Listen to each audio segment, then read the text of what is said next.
orang bisa punya pandangan yang berbeda-beda, bahkan untuk satu hal yang sama. Bagaimana pandangan kita dalam kacamata iman Katolik terhadap fenomena yang terjadi di sekitar kita? Bersama dengan saya Maria Kristi Dan saya Christian Reynaldo dalam Persepsi, perbincangan rohani seputar sensasi.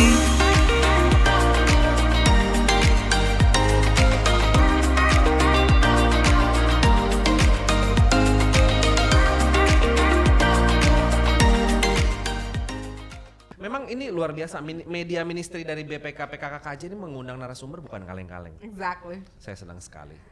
Akhirnya kan orang memutuskan child free itu kan tujuannya semua ke happiness kan. Iya. But happiness apa sih yang sebenarnya? Sometimes kita pikir that's happiness. Tapi kalau yang saya belajar dari hidup saya, real happiness itu justru. Tapi kalau orang mengasihi Allah, dia harus berjuang untuk taat kepada firman-Nya. Dan Tuhan berkata, beranak cuculah kamu.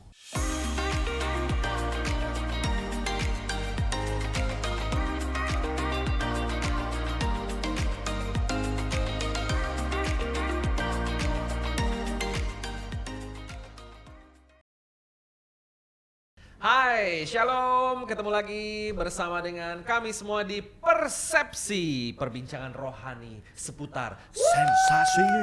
Seneng banget karena ini udah masuk episode kesekian, ke-1000 kalau nggak salah ya? 2.500. Oh wow, nice. 2.500 dapat 2.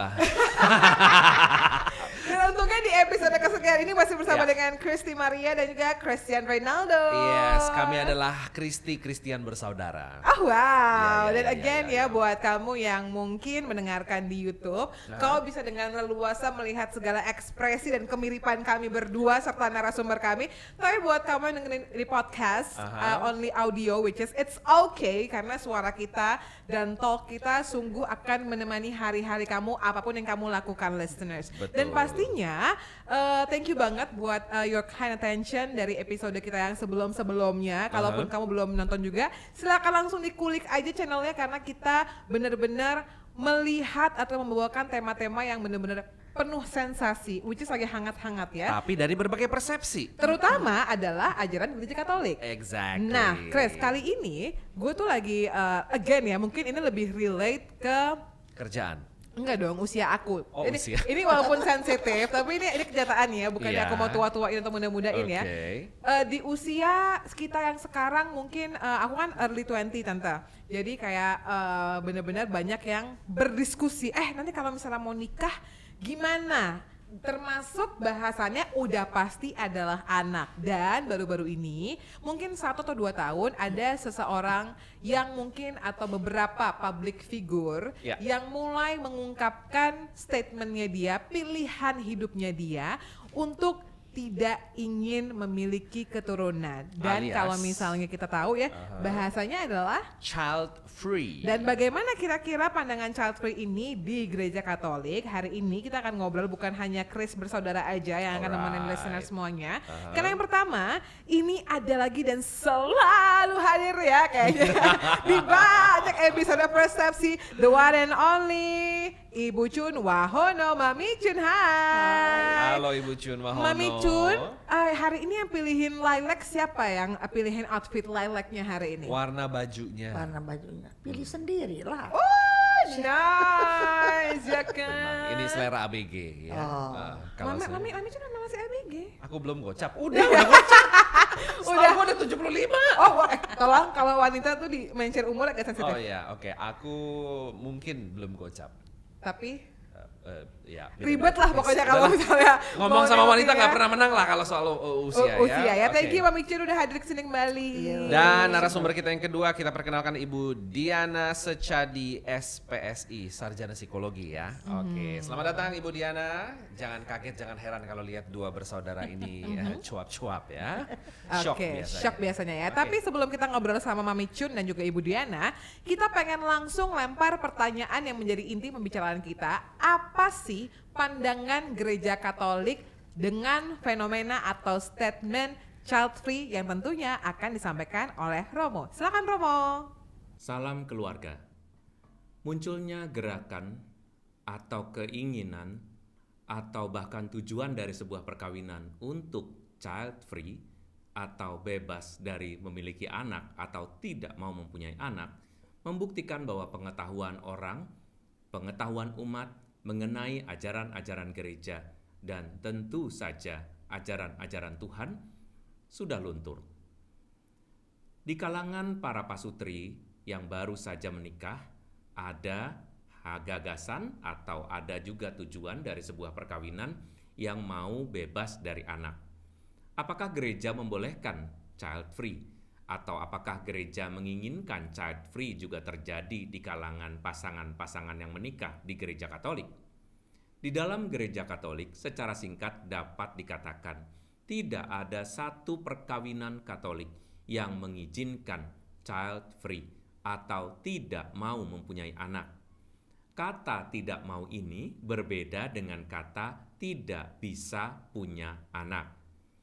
Tidak bisa punya anak berarti ditentukan oleh alam, ditentukan oleh kondisi biologis, ditentukan oleh Tuhan. Tidak mau dan tidak bisa berbeda. Child free berarti tidak mau mempunyai anak. Kenapa tidak diizinkan oleh gereja? Sebab di dalam gereja, tujuan dari perkawinan itu ada 3. Yang pertama adalah untuk kesejahteraan suami istri. Yang kedua, tujuan perkawinan adalah untuk mempunyai keturunan atau mempunyai anak. Dan yang ketiga adalah untuk pendidikan anak. Anda bayangkan bahwa dari ketiga tujuan perkawinan Katolik adalah untuk anak. Jadi kalau child free berarti 2/3 dari tujuan perkawinan Katolik tidak terjadi. Apalagi kalau kita lihat di dalam gereja Katolik. 3 tujuan perkawinan tadi ada di dalam Kanon 1055, Kitab Hukum Kanonik. Dan juga ada di dalam Familiaris Consortio atau sebuah dokumen gereja nomor 78. Suami istri yang mau menikah, dia harus mau punya anak.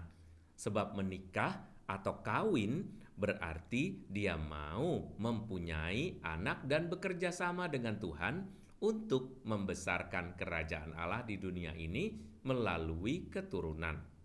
Sebab dalam Kejadian 2 ayat 18 dikatakan, tidak baik kalau manusia itu seorang diri saja.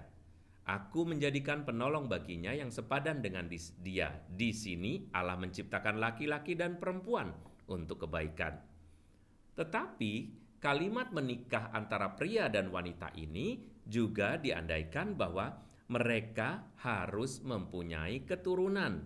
Karena dikatakan bahwa tujuan dari adanya perkawinan laki-laki dan perempuan itu adalah untuk supaya menambah jumlah keturunan dengan cara beranak cucu. Kitab Kejadian yang berbunyi beranak cuculah ini sangat-sangat terkenal. Tetapi orang-orang yang mempunyai tujuan perkawinan child free, mereka tidak mau menjalankan ini. Maka dengan demikian tidak mau mengikuti kehendak Allah. Perayaan perkawinan itu adalah perayaan dari keinginan kedua belah pihak yang bukan hanya mau menyatukan dirinya sendiri dengan pasangannya, tetapi mereka berdua harus mau bekerja sama dengan Tuhan untuk menambah dan membesarkan jumlah keturunan di dunia ini. Dengan beranak bercucu, maka kerajaan manusia beriman bertambah. Saudara yang terkasih dalam Yesus Kristus, kita harus berpikir positif ketika menikah. Orang-orang yang tidak mau mempunyai anak berarti tidak mempunyai tujuan positif ketika mempunyai anak. Mereka berpikir barangkali anak hanya akan merepotkan, atau mereka memikirkan sesuatu yang negatif yang memang bisa saja terjadi. Misalnya, punya anak tidak sesuai dengan harapan mereka. Mereka jadi repot, mereka jadi harus berjuang, dan sebagainya. Padahal sejak zaman dahulu kala, perjuangan orang tua ini adalah tanda kesucian dan tanda kehadiran Tuhan dalam generasi-generasi yang baru. Atau mereka juga takut kalau mempunyai anak merepotkan, karena ada resiko dan konsekuensi jika seandainya keturunan mereka cacat. Hal-hal seperti ini sudah merepotkan dan menjadi bahan pemikiran orang-orang yang takut ketika mau menikah. Maka mereka memutuskan untuk child free, bebas dari anak. Ini tidak boleh terjadi. Kenapa? Karena dengan menganut aliran child free, Anda tanpa, ya sebetulnya juga langsung ya. Langsungnya apa? Langsungnya Anda akan langsung berkaitan dengan usaha untuk menghilangkan anak. Menghilangkan anak ini macam-macam, dengan kontrasepsi, dengan kondom, atau bahkan dengan aborsi. Nah, tindakan-tindakan ini diharamkan di dalam gereja Katolik, bahkan menjadi dosa yang berat, sangat berat, dan bahkan akan membuat Anda diekskomunikasi atau dikeluarkan dari komunitas gereja Katolik. Tidak boleh menerima komuni dan tidak boleh menerima sakramen-sakramen kecuali sakramen tobat jika Anda bertobat dan berhenti untuk melakukan dosa itu. Maka child free itu bukan sembarang keinginan. Anda bisa saja mengatakan ini tren bahwa orang tidak mau punya anak, pasangan tidak mau punya anak. Tetapi hal itu tidak boleh terjadi di dalam hidup perkawinanmu. Kita harus percaya akan kebaikan Tuhan. Tanpa Tuhan, Anda tidak dapat melangsungkan kehidupan. Dan Anda hadir di dunia ini juga karena Tuhan berkenan melahirkanmu dari kedua orang tuamu. Barangkali pengalaman-pengalaman negatif, pengalaman-pengalaman luka, atau pengalaman di masa lalu yang membuat seseorang atau pasangan akhirnya memutuskan untuk mengajukan ide tidak mau punya anak. Child free tidak boleh menjadi satu gangguan dalam hidup perkawinan, sebab semua orang yang menikah pasti akan melakukan hubungan seksual. Kalau dia mau melakukan hubungan seksual, maka dia harus bertanggung jawab untuk mau, siapa tahu Tuhan memberinya anak. Saya mengatakan siapa tahu, karena tidak semua hubungan seksual akan menghasilkan anak. Dan itu berarti Tuhan yang menginginkan kelahiran seorang anak. Apapun dan bagaimanapun situasinya, itu menjadi tanggung jawab kita. Berkonsultasilah dengan pastor paroki jika Anda mempunyai permasalahan tertentu terkait dengan anak. Coba Anda bandingkan jika Anda mau punya anak padahal Anda sudah lama tidak mempunyai anak. Anda berdoa kepada Tuhan supaya Anda punya anak, ya kan? Tetapi anehnya, ada orang-orang tertentu yang belum dianugerahi anak tanpa berkonsultasi dengan Tuhan dan siapapun menganggap bahwa dia mempunyai hak untuk tidak punya anak. Pikirkan apakah ini sesuatu yang adil bagi kehidupan. Mereka yang akan dilahirkan yaitu keturunan adalah yang tidak berdaya. Mereka tidak bisa menolak keputusanmu, maka gereja sangat menghargai mereka yang belum dilahirkan ini.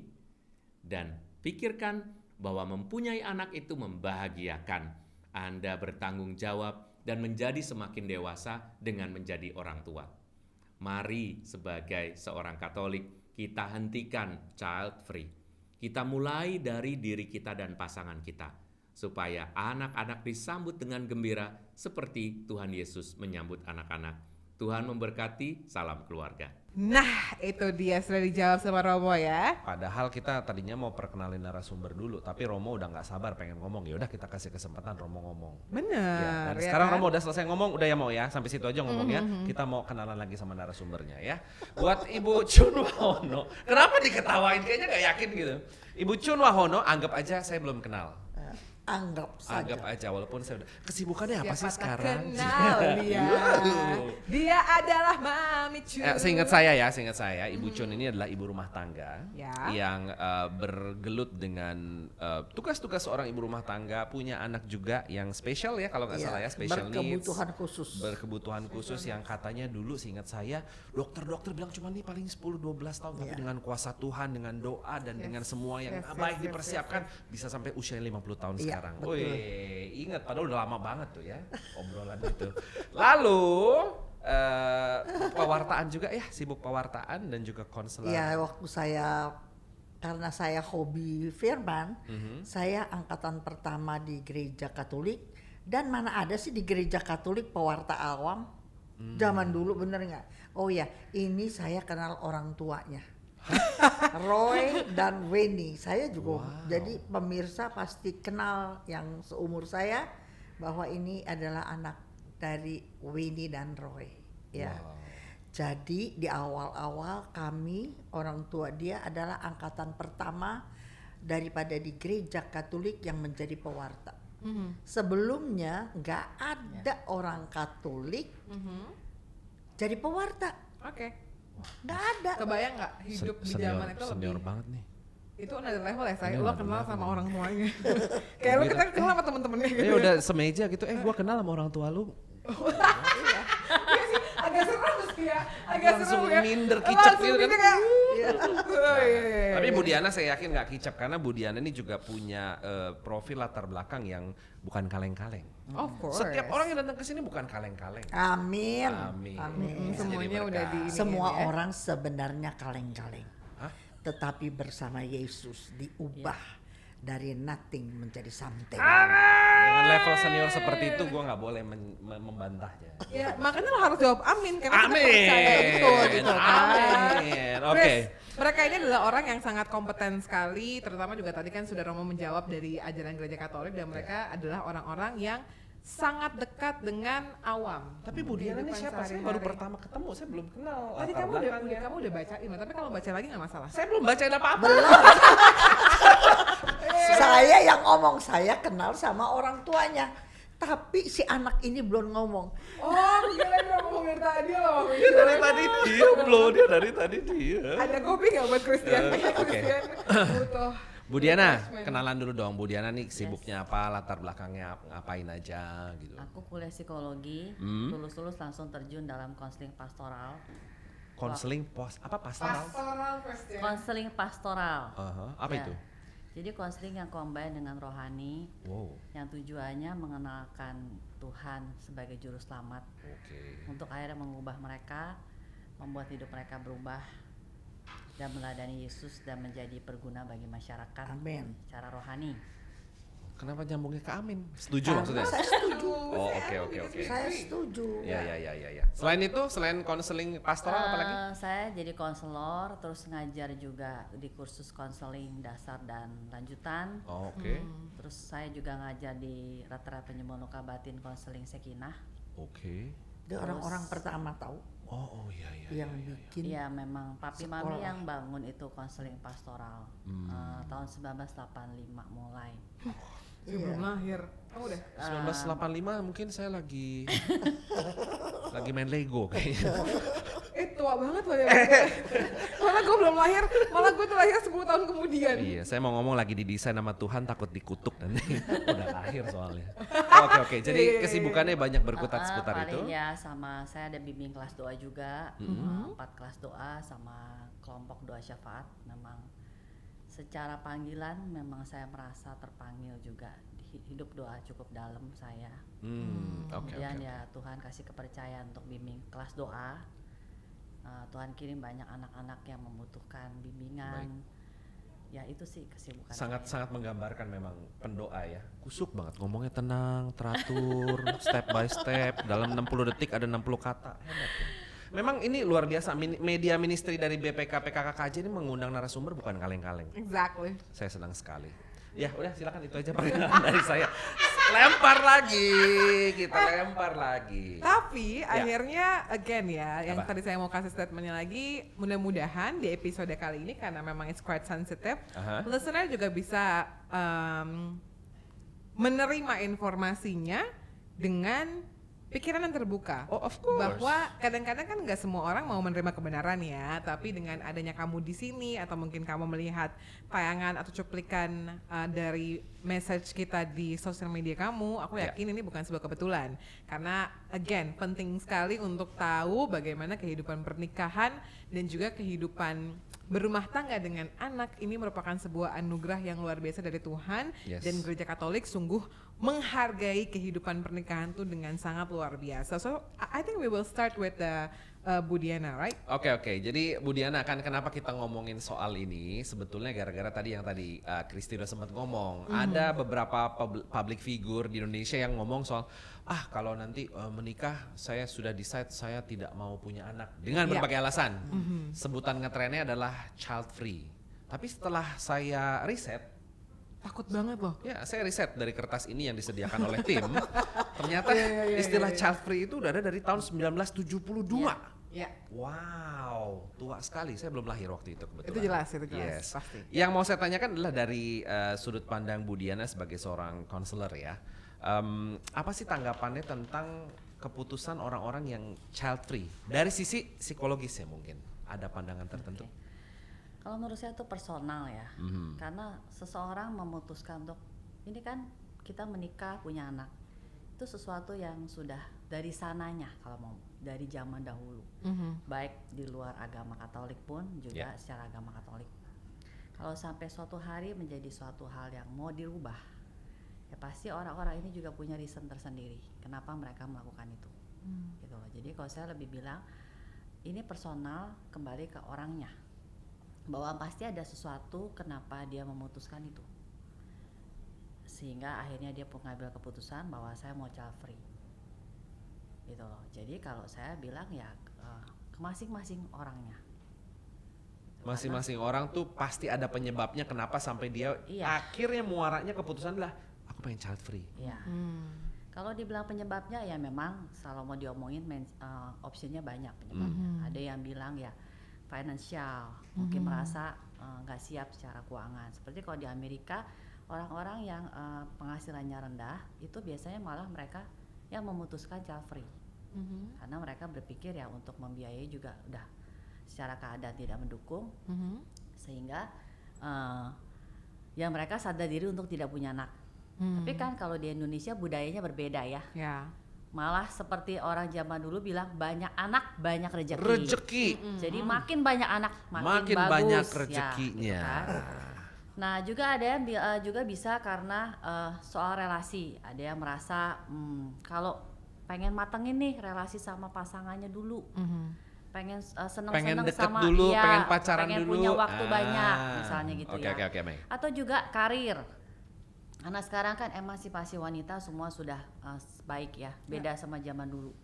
Jadi wanita lebih bisa speak up, ya kita bisa mikir mau karir dan sebagainya. Sedangkan kalau punya anak ya berarti harus milih. Akan ada Ya, keterikatan lah. ada hal-hal yang harus berubah lah pasti dikorbankan. ya. Oke.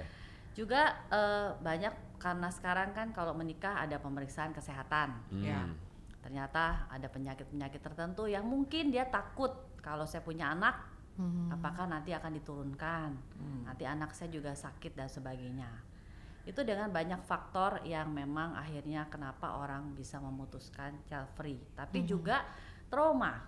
Wah, trauma bisa. Ini paling Of banyak course, saya of rasa. course. Bisa. Maksudnya Jadi- gimana nih? Trauma gimana? Kita kan sebenarnya manusia itu kan bereaksi berdasarkan apa yang dialamin, Right. ya. Seperti kita membentuk konsep, membentuk pemikiran seperti ini itu kan kita mengalami sesuatu dan kita mengirim pesan kepada otak dan oke, jadi untuk hal ini seperti ini, ya. Makanya kenapa setiap orang itu pasti berbeda-beda, nggak bisa bilang sama, budayanya beda, apa yang dialami dalam keluarga juga beda gitu loh. Dan seringkali hal-hal yang mungkin dialami dalam keluarga ini membuat orang-orang ini berpikir bahwa saya kalau child free akan lebih baik, gitu loh. Dan saya sendiri dalam dunia pekerjaan saya konseling, memang juga banyak orang yang akhirnya tidak ingin punya anak karena trauma masa lalu. Ya banyak hal. Tapi menurut saya pasti ada sesuatu sehingga orang memutuskan child free. Orang punya alasan. Iya, makanya saya nggak bisa. Saya bilang ini personal gitu. Kita Banyak faktor. Ya. Tiap orang mungkin alasannya bisa beda-beda. beda-beda, Beda-beda ya. sih, Tapi Oke, oke. juga akhirnya sebenarnya ada hal-hal yang membuat dia sangat tidak mau mengalami lagi hal-hal seperti itu. ya mungkin dia ngalami di masa lalu, misalnya saat dulu dia susah dan dia pikir kalau saya punya anak apakah saya bisa lebih baik dari dulu ibu saya Orang tua membesarkan saya. saya seperti setengah mati misalnya Ya. sebagai ya. Dan hal itu yang akhirnya membuat kita manusia punya self defense kan. Defense mechanism yang membuat kita mengatur gimana caranya supaya saya tidak mengalami hal-hal yang tidak enak, sehingga saya akhirnya mengatur dengan yang sekarang sedang ngetren dengan istilah child free. Itu dia ya tadi dari satu pertanyaan maksudnya banyak sekali yang akan kita lihat point of view-nya. Tapi jelas bahwa tadi kalau misalnya kamu listeners menyaksikan dari potongan tadi, Romo menyampaikan bahwa memang di ajaran gereja Katolik child free itu tidak dibenarkan. Dan tadi kita udah memulai dengan pandangan dari sisi psikologi yang memang kalau psikologi netralnya nggak ngomongin agama dulu itu benar-benar banyak sekali faktor yang membuat seseorang atau sebuah keluarga memutuskan untuk tidak mempunyai anak atau child free. Tadi sudah disampaikan sama Bu Diana. Nah sekarang kita mau pindah ke Mami Chun dulu nih. Mami Chun mungkin kan pasti selain sebagai konselor pernikahan juga, Ya. Mami Chun ini juga mempunyai keluarga yang sudah 50 tahun ya Mami Chun ya, berarti pernikahan. 56 tahun. Ih, 56 gak boleh tahun kurang Maria Christi, berkeluarga. tolong 56 tahun marriage life Iya. dan dengan anak yang dititipkan Tuhan secara spesial juga, which is sebenarnya tiga anak, anak yang kedua dia cacat ganda ya sampai hari ini sampai dengan hari di ini. kursi roda. Ya, dan Ya. Mami Chun bahkan ya kalau kita bisa bilang secara manusiawi di salib keluarga yang cukup berat, Mami Chun pun berhasil untuk menjadi perpanjangan tangan Tuhan Amin. ketika seseorang itu lagi jatuh banget di salibnya. Tapi kalau pandangan Mami Chun sendiri dari seorang counselor, Catholic counselor, Pewarta juga. juga, bagaimana sih Kalau saya pikir begini ya, pandangannya berapa terhadap child free? kali perceraian bisa dipertahankan karena baik suami maupun istri sorry. sayang anak. Oke. Perceraian bisa dibatalkan nggak? Bukan sampai dibatalkan, perceraian tidak. bisa dicegah. Dicegah Katanya dicegah. karena baik suami maupun istri dua-dua sayang anak. Nah itu kalau nggak punya anak, cepet banget barangkali. Ini kan yang kamu tanya soal orang konseling sama saya kan? Iya. Jadi orang konseling sama saya yang punya anak banyak sekali mereka berdua memutuskan untuk mempertahankan perkawinan mereka karena mereka punya anak. Saya punya salah satu yang konseling sama saya, anaknya berprestasi sebagai atlet. Dua-dua mau anak ini jadi atlet, atlet nasional udah masuk gitu ya. Jadi sebenarnya banyak perbedaan tapi demi si anak ini mereka bisa negosiasi tentang hal-hal yang di pinggirannya. Jadi bagi saya selalu sangat menganjurkan kalau mereka bilang nggak mau karena soal uang, bukan soal apa, aku cuman bilang kok kamu nggak punya iman. Waktu saya menikah sama suami saya, rumah saya masih kontrak, kerjaan cuman baru gitu aja. Toh mengandalkan Tuhan nggak pernah sia-sia. Amin. Dia pelihara hidup saya sampai hari ini. Ya. Terlalu banyak kesaksian kalau cuman nggak mau punya anak gara-gara ekonomi, ayo cari Tuhan. Masa sih hidup kita aja bisa seperti hari ini, Semua karena itu udah karena Tuhan. yes. Kalau kita bisa seperti hari ini, gimana Chris? Itu karena Bisa tayang setiap hari, itu Tuhan bukan? Ya. Ngimpi nggak waktu kamu masih kecil kamu bisa tayang setiap hari? Coba. Ngimpi sih. Kalau mimpi orang punya mimpi, gue memang udah punya impian itu. Gua nggak Tapi ya punya impian masuk TV. kejadian itu ya pasti karena Tuhan, karena kemurahan Iya. Tuhan. Iya. Jadi kalau kita sayang Tuhan, maka kita harus taat kepada firman-Nya. Bukan karena kamu pintar nyanyi I love you Jesus Deep down in my heart. Tahu nggak lo gitu? Tahu Keren dong. banget lagu gitu. Tapi kalau orang mengasihi Allah, dia harus berjuang untuk taat kepada firman-Nya. Dan Tuhan berkata, beranak cuculah kamu. Ya. Ya. Jadi itu yang saya bilang sama mereka. Oke. We make it clear bahwa again permasalahan child free ini atau pandangan setiap orang terhadap anak, specifically ketika orang memutuskan tidak sanggup atau tidak bisa dengan tidak mau, itu adalah Beda sesuatu sekali, ya. yang berbeda.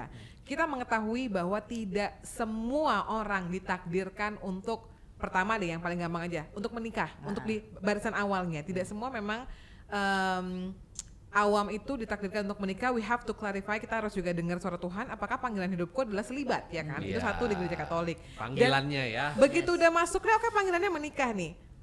Jangan keputusannya tuh dari kita untuk nggak mau, aku nggak punya anak. Tapi mintalah sama Tuhan, di-clarify lagi, dijernihkan lagi, dimurnikan lagi.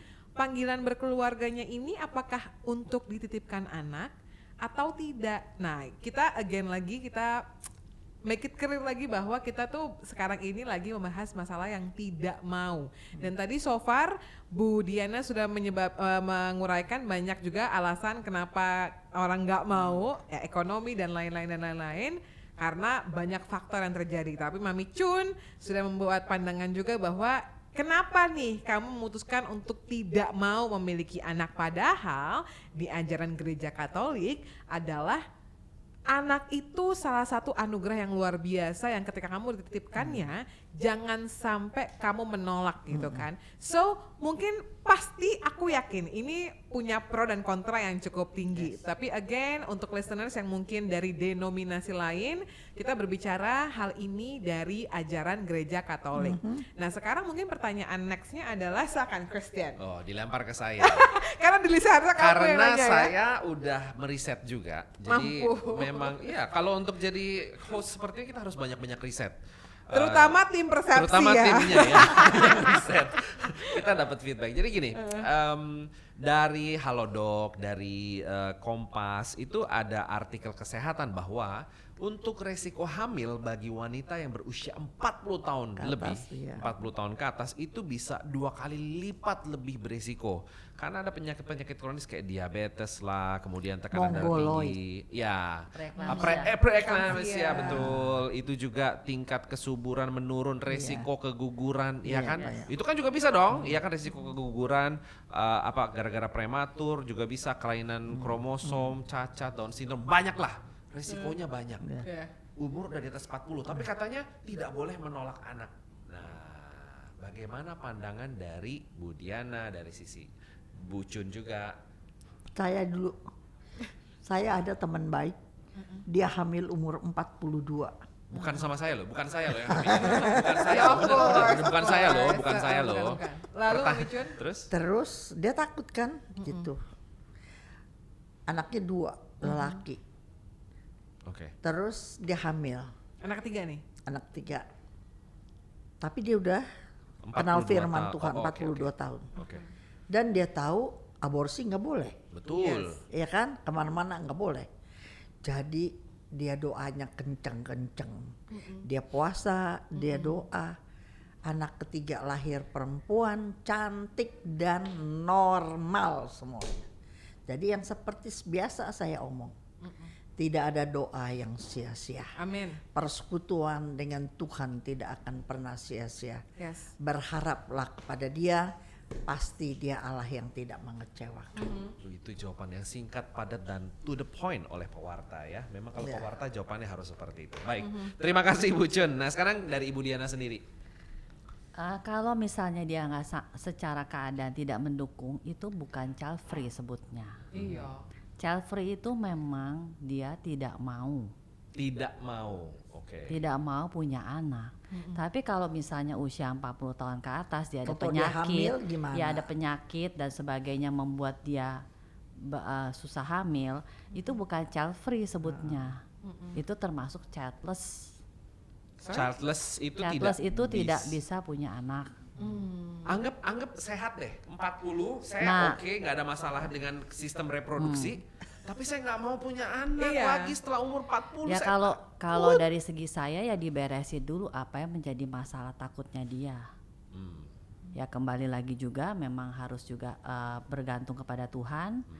Juga untuk konseling dengan masalah dia itu sehingga ya berani berjalan sama Tuhan. Kalau emang Tuhan izinkan dia bisa punya anak, dia bisa punya anak. Tapi 30. Tapi itu bukan child free bilangnya. Tapi Iya, beda. iya. Oke, sekarang we back again to the child free itself. Kita balik lagi ke situ bahwa Bu Diana ini kan seorang psikolog juga ya, dan juga kita melihatnya dari sisi pewarta juga. Mungkin orang yang datang ke Bu Diana umurnya pasti lebih muda daripada orang yang datang ke Mami Chun. We have to admit it gitu kan kenyataannya. Enggak juga sih. Dan Banyak umur. iya, tapi maksudnya musik pasti kan lebih ke Mami Chun kan sebenarnya. Oke. Jadi kayak anak-anak muda sekarang dengan adanya teknologi itu sendiri, orang yang bebas beropini di sosial media nggak ada salahnya sebenarnya. Tapi again itu kan kembali ke permasalahan imannya. Dan tadi kita sempat ngobrol juga bahwa terkadang orang tidak sadar keputusan dia untuk child free tidak mau, remember it, di garis bawahin tidak mau memiliki anak, itu sebenarnya juga banyak disponsori atau dilatar belakangi oleh luka-luka batin yang tidak selesai. Dari permasalahan ketakutan aja itu sebenarnya sudah Yes. sesuatu yang tidak dianjurkan dalam iman Katolik again ya, bahwa kita nggak boleh takut ketika Tuhan udah kasih, kita harus berjalan bersama dengan Tuhan. Tapi sekarang mungkin sebelum ke situ we make it clear dulu, sebenarnya kalau pengalaman dari Bu Diana sendiri apa sih latar belakang orang-orang yang akhirnya memutuskan untuk child free, dan sebenarnya apa yang terjadi? Kadang-kadang orang tuh nggak sadar bahwa latar belakangnya tuh ada luka yang nggak selesai juga loh. Biasanya banyak melihat dari pengalaman mereka sendiri di masa kecil dalam Oke. keluarga. Misalnya dia merasa bahwa mamanya banyak melukai dia, Orang tua ya. sehingga akhirnya dia berpikir nanti kalau saya jadi ibu saya takut sih kalau saya juga akan melukai anak saya seperti mama saya. Oke. Jadi daripada begitu mending nggak usah punya anak. Masuk. Atau juga melihat bahwa dia dari kecil mengalami juga sex abuse dari ayahnya, dan dia lihat mamanya tidak berdaya, Ya. tidak bisa membela dia, dan mamanya tetap juga ya dalam posisi juga tidak berdaya dengan papanya, sehingga akhirnya dia berpikir ya juga mengenai soal punya anak, nggak usah punya anak, buat apa nanti saya tidak bisa sungguh-sungguh. Karena akhirnya sebenarnya kan child free ini juga berangkat dari orang-orang yang merasa saya nggak mau punya anak itu cuman karena stereotip budaya, cuman karena harus punya anak, tapi saya nggak bisa urus mereka baik misalnya, saya nggak bisa didik mereka, itu nggak salah sih, itu saya bilang bagus. Tapi kalau mau ngomong memang secara kita harus siap, menurut saya nggak ada sekolah jadi orang tua sih. Ya. Ya. Sekolah jadi orang tua yang menjadi orang tua itu Iya, sendiri. tapi saya sendiri belajar dari pengalaman saya juga menjalani hidup yang tidak mudah. Saya bersandar kepada doa dan kitab suci sih, bagaimana saya jadi orang tua dengan trauma saya kehilangan 2 anak. Oke. Jadi saya dengan trauma saya kehilangan 2 anak, kan saya anaknya 3 tapi tinggal 1. Bagaimana saya sembuh, saya healing myself dengan doa, khususnya doa penyembuhan batin, sehingga saya bisa didik anak saya yang ada yang dipercayakan Tuhan tuh bagus, baik gitu loh. Jadi akhirnya saya melihat bahwa akhirnya pengalaman-pengalaman luka batin masa kecil itu yang sebenarnya begitu mengikat kita gitu loh. Dan semua orang itu luka batin kan, karena kita manusia punya perasaan, jadi nggak mungkin kita nggak ada luka batin. Sure. Jadi tapi sebagai manusia kita punya defense mechanism untuk bagaimana kita survive kan dalam hidup. Makanya kita membentuk pikiran-pikiran seperti rasionalisasi bahwa ya udah, saya daripada saya melukai anak atau anak saya nanti nggak bahagia, saya nggak bisa didik mereka baik dan sebagainya, mendingan nggak usah aja, tanpa mereka mencoba dan sebagainya, ya bisa karena begitu trauma.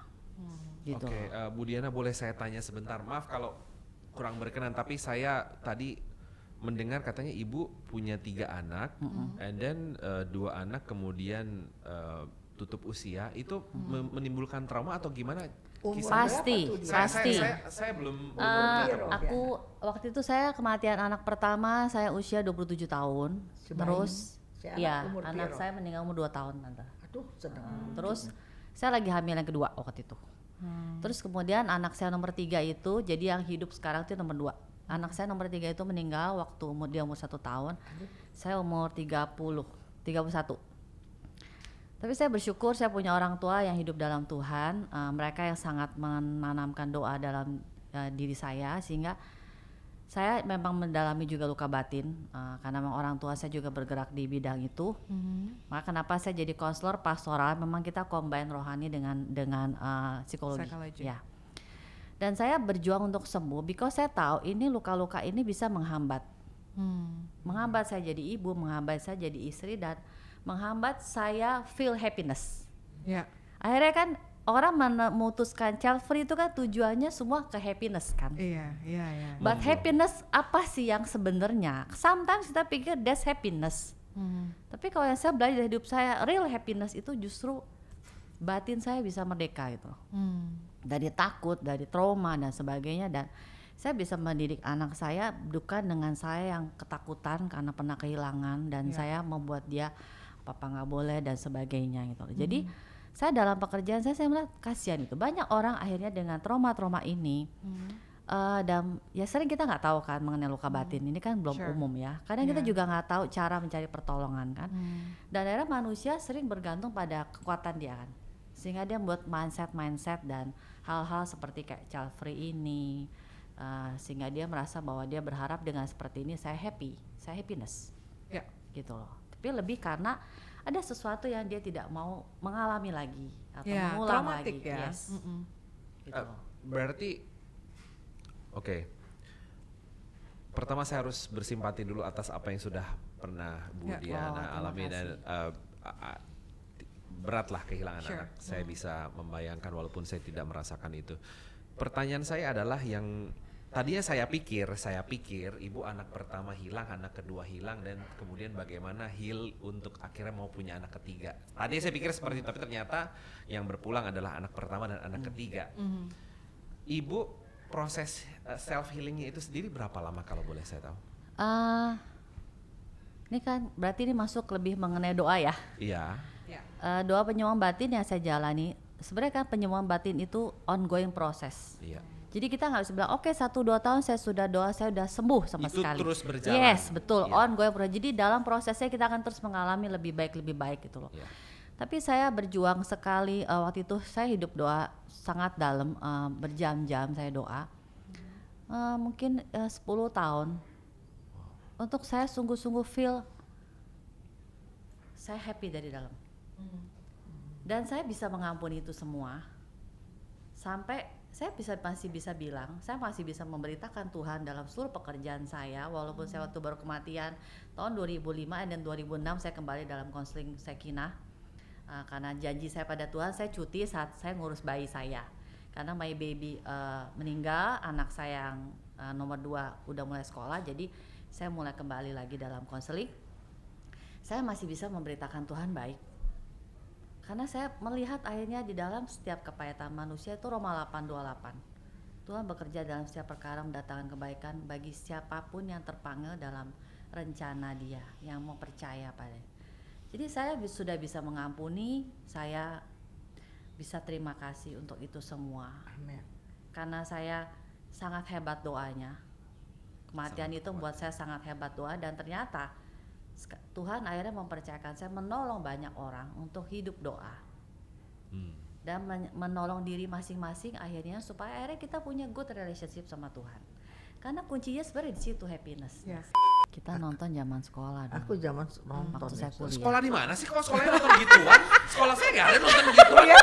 Tidak ada waktu terlambat, tidak ada persoalan yang Tuhan tidak bisa. Terima kasih Media Ministry udah ngajak saya jadi host ya. Saya kalau dengar begini terus setiap episode, ya mudah-mudahan saya bisa jadi orang lebih baik lagi.